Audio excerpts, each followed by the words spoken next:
To my channel guys, मैं हूं Munna sir. और इस वीडियो में मैं आप लोगों को इंग्लिश से हिंदी ट्रांसलेशन के कुछ रूल बताऊंगा, जो कि आपको किसी भी इंग्लिश बुक को पढ़ करके उसका हिंदी अर्थ निकालने में काफ़ी मदद करेगा। तो चलिए देर न करते हुए वीडियो शुरू करते हैं। देखिए, इसके लिए आपको कुछ स्ट्रक्चर को समझना पड़ेगा। बिना स्ट्रक्चर को समझे आप इसको नहीं कर सकते हैं। तो चलिए, यहाँ पर मैंने आपको सबसे पहले कुछ स्ट्रक्चर दिए हैं, इसको बारीकी से समझने का प्रयास करेंगे। स्ट्रक्चर नंबर फर्स्ट, पहला नंबर स्ट्रक्चर में क्या बताता है कि सब्जेक्ट प्लस मेन वर्ब का फर्स्ट फॉर्म या फिफ्थ फॉर्म। जी हाँ, अगर आपका सेंटेंस सब्जेक्ट और उसके तुरंत बाद मेन वर्ब का फर्स्ट फॉर्म या फिफ्थ फॉर्म है आपके सेंटेंस में, तो उसका हिंदी साउंड आएगा ता है, ते हो, ती है या ते हैं। यानी कि जैसे ही आप किसी इंग्लिश बुक को पढ़ रहे हैं तो देखेंगे कि सबसे पहले नंबर पर आपका सब्जेक्ट आता है और सब्जेक्ट के तुरंत बाद आपका मेन वर्ब का फिफ्थ फॉर्म या फिर फर्स्ट फॉर्म आता है। ठीक है ना? तो उसका हिंदी साउंड आएगा ता है, ते हो, ती है, ते हैं। गाइज, मैं आपको बता दूं कि इस साउंड वाले सेंटेंस में आपको इज एम आर का प्रयोग कहीं भी नहीं होता है। ध्यान रखें, अगर इज एम आर का प्रयोग हुआ है तो उसका मीनिंग कुछ और निकलेगा। इसीलिए इस प्रकार का जो स्ट्रक्चर होगा उसका यही साउंड आएगा ता है, ते हो, ती है, ते हैं। स्ट्रक्चर देखते ही आपको पता चल जाएगा। अब आपको इसे कुछ एग्जाम्पल से समझाते हैं। देखिए, पहला नंबर सेंटेंस है ही इट्स। तो ही आपका सब्जेक्ट हो गया, उसके बाद वर्ब का फिफ्थ फॉर्म आया तुरंत, तो इसका साउंड क्या आएगा? ता है में, यानी कि ही बने वह हो गया और इट्स का मतलब आएगा खाता है। ठीक है ना? इट्स का मीनिंग क्या आएगा? खाता है। ठीक है, चलिए उसके बाद अगर सी है सब्जेक्ट, कोई लड़की है या कोई स्त्री है तो खाती है होगा। तो सी मतलब वह, मतलब कोई लड़की या स्त्री, उसके बाद तुरंत आपका मेन वर्ब आया फिफ्थ फॉर्म में इट्स। तो सी इट्स का मतलब हो गया वह खाती है। सी का मतलब वह और इट्स का मतलब खाती है। इसको ध्यान में रखेंगे। अगला सेंटेंस देखिए, अगला सेंटेंस है सब्जेक्ट यू है और उसके बाद इट लगा है। ये ग्रामर का रूल है, कुछ रूल्स को भी आपको समझना पड़ेगा। ग्रामर का रूल क्या है कि फर्स्ट पर्सन सिंगुलर सब्जेक्ट है तो उसमें आपका मेन वर्ब का फर्स्ट फॉर्म आता है। ठीक है ना? Second form singular, second form subject है वो सिंगुलर हो या प्लूरल हो, सेकंड पर्सन में है अगर सब्जेक्ट तो उसके साथ भी वन ही आएगा, मेन वर्ब का फर्स्ट फॉर्म ही आएगा अगर वो सेकंड पर्सन है तब। और अगर थर्ड पर्सन सिंगुलर सब्जेक्ट है तब तो फिफ्थ फॉर्म में आएगा, और अगर थर्ड पर्सन प्लूरल सब्जेक्ट है तब फिर फर्स्ट फॉर्म में आएगा। ये सब रूल है, इसको भी आपको समझना पड़ेगा। तो चलिए, यहाँ हम लोग जो सीख रहे हैं पहले उस पर ध्यान दें। तो यू है आपका सब्जेक्ट और तुरंत बाद आपका वर्ब आता है मेन फॉर्म फर्स्ट फॉर्म में इट। तो यू का मतलब तुम और ईट का मतलब हो गया खाते हो। ईट का मतलब निकलेगा खाते हो। यू ईट, तुम खाते हो।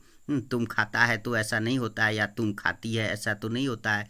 तो यू ईट का मतलब क्या होगा? तुम खाते हो। यू का मतलब तुम और ईट का मतलब खाते हो, तुम खाते हो। अगला सेंटेंस देखिए, सब्जेक्ट मेरा दे है। दे का मतलब होता है वे लोग या वे सब। दे ईट, तो दे मतलब वे लोग और ईट मतलब क्या हो जाएगा? खाते हैं, वे लोग खाते हैं। दे ईट, वे लोग खाते हैं।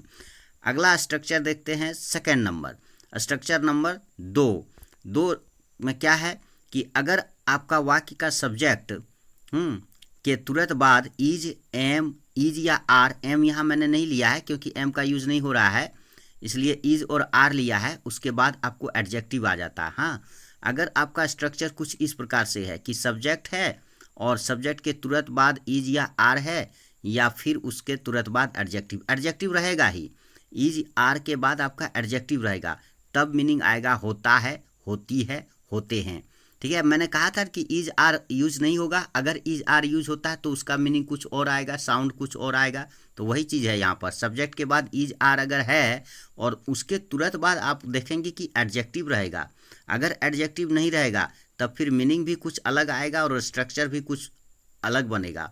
एडजेक्टिव के स्थान पर कुछ और आएगा, नाउन आएगा। ठीक है ना?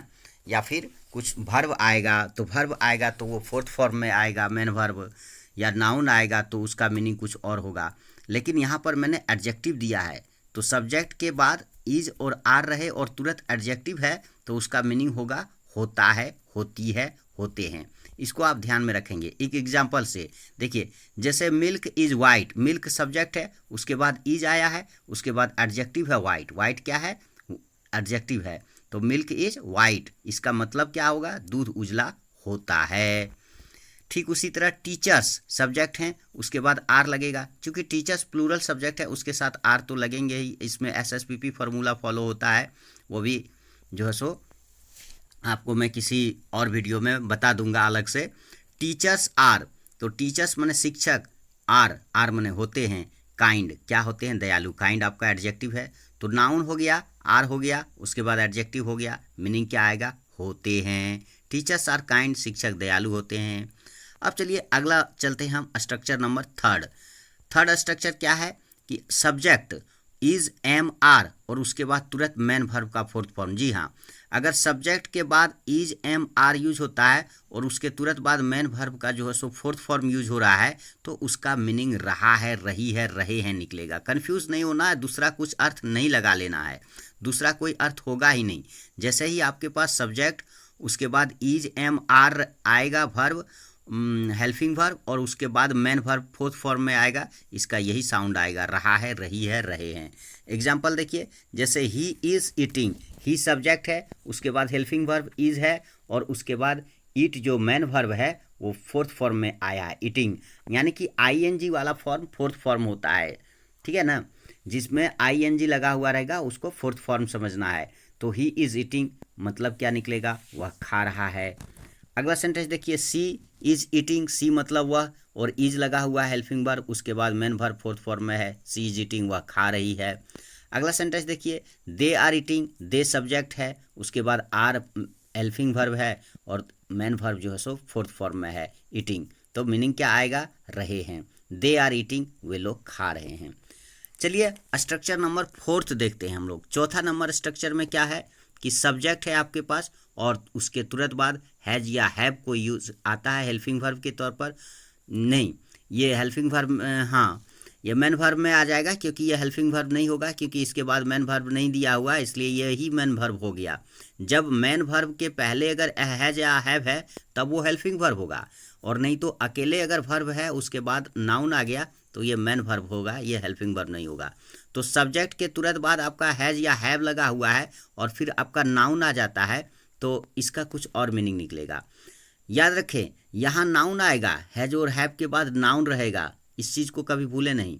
तब मीनिंग आएगा पास है या उसको, उसे, मुझे, मेरे, उनको, हम लोगों को, है, ऐसा मीनिंग आएगा, ऐसा साउंड आएगा। कब? जब आपका सेंटेंस का स्ट्रक्चर सब्जेक्ट रहे या उसके बाद हैज या हैव रहे, उसके तुरंत बाद कोई नाउन रहे तब। एग्जाम्पल देखिए, जैसे he has a car, he subject है, उसके बाद हैज़ लगा है और उसके बाद आपके पास नाउन है, ए कार, नाउन है ना, तो मीनिंग क्या आएगा? उसके पास एक कार है। ऐसे दे हैव टाइम, दे मतलब वे लोग या उनको, हैव लगा है, उसके बाद टाइम समय क्या है? नाउन है। स्ट्रक्चर वही है ना, subject plus have plus noun, meaning क्या आएगा? पास है या उसको है, उसमें है, ये सब। जैसे दे हैव टाइम यानी कि उनको समय है। उसके बाद उसी तरह आगे देखिए, वी हैव राइट, तो वी सब्जेक्ट हो गया, हैव उसके बाद राइट, राइट माने अधिकार, नाउन है। वी हैव राइट यानी कि हमको अधिकार है, क्या चीज़ का? टू स्पीक, बोलने का। क्या चीज़ का? टू स्पीक, बोलने का। तो we have right to speak, हमें बोलने का अधिकार है, we have right to speak.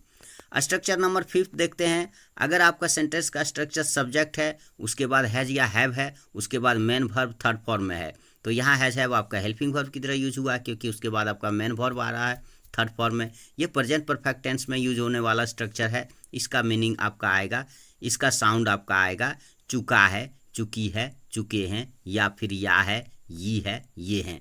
ठीक है, जब भी आपके पास ऐसा स्ट्रक्चर हो कि पहले सब्जेक्ट रहे और उसके बाद हैज या हैव रहे, उसके बाद मेन वर्ब थर्ड फॉर्म में रहे, तो उसका हिंदी साउंड आएगा चुका है, चुकी है, चुके हैं, या फिर या है, ये हैं। एग्जाम्पल देखिए, जैसे he has eaten, he subject हुआ, उसके बाद हैज़ है, उसके बाद मेन वर्ब थर्ड फॉर्म में है, ईटन। ठीक है ना, तो क्या मीनिंग आएगा? वो खा चुका है, ही हैज़ ईटन, वो खा चुका है। या फिर ही हैज़ ईटन, उसने खा लिया है, ऐसा भी होगा। They have eaten, they subject है, हैव है, और eaten main verb third form में है, दे हैव ईटन, वे लोग खा चुके हैं। तो इस वीडियो में इतना ही गाइज। अब अगला पार्ट जो है सो अगले वीडियो में हम लेकर के आएंगे इसका अगला पार्ट। तब तक के लिए धन्यवाद। अगर वीडियो अच्छा लगा हो तो इसे लाइक कर दें, और हाँ, यदि आप मेरे चैनल पर न्यू हैं तो चैनल को सब्सक्राइब कर लें, बगल में दिख रहे बेल आइकन को दबा दें और ऑल बटन पर क्लिक कर दें ताकि कोई भी नोटिफिकेशन आपसे मिस ना हो। और वीडियो को अपने फ्रेंड्स ग्रुप में भी, फ्रेंड सर्कल में भी शेयर कर दें ताकि औरों को भी लाभ पहुंच सके। धन्यवाद।